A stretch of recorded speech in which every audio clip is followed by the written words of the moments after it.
La question de l'équilibre vie professionnelle-vie personnelle est un enjeu majeur pour les entreprises et les salariés aujourd'hui. Pourtant, elle continue d'être perçue comme une problématique féminine et les politiques d'équilibre travail-famille dans les organisations sont peu mobilisées par les hommes.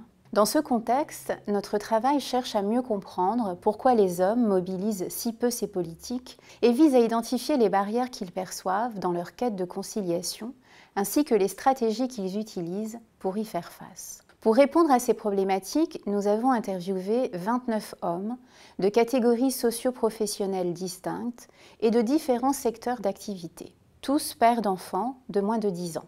Nos résultats permettent d'identifier que les barrières sont de 3 ordres. Elles sont de nature contextuelle, avec le poids du contexte politique et culturel.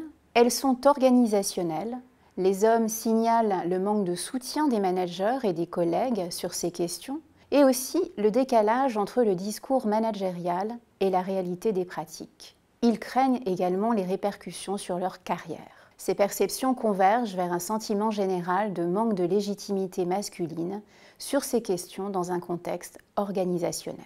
Enfin, les barrières sont individuelles, conditionnées par la manière dont les hommes intériorisent les normes masculines de l'entreprise, particulièrement la norme du salarié idéal, et les normes sociales de masculinité et de paternité. Face à ces barrières, les comportements des hommes diffèrent. Certains se conforment à la norme sexuée, à l'ordre de genre hégémonique, d'autres hésitent à s'en écarter. Enfin, les déviants décident de s'en affranchir. La contribution majeure de notre recherche réside dans le modèle conceptuel qui montre comment, en fonction de l'appartenance à ces 3 catégories, les hommes vont percevoir des barrières différentes et auront recours à des stratégies de conciliation différentes. Ainsi, ceux qui se conforment à la norme sexuée rejetteront les politiques de conciliation.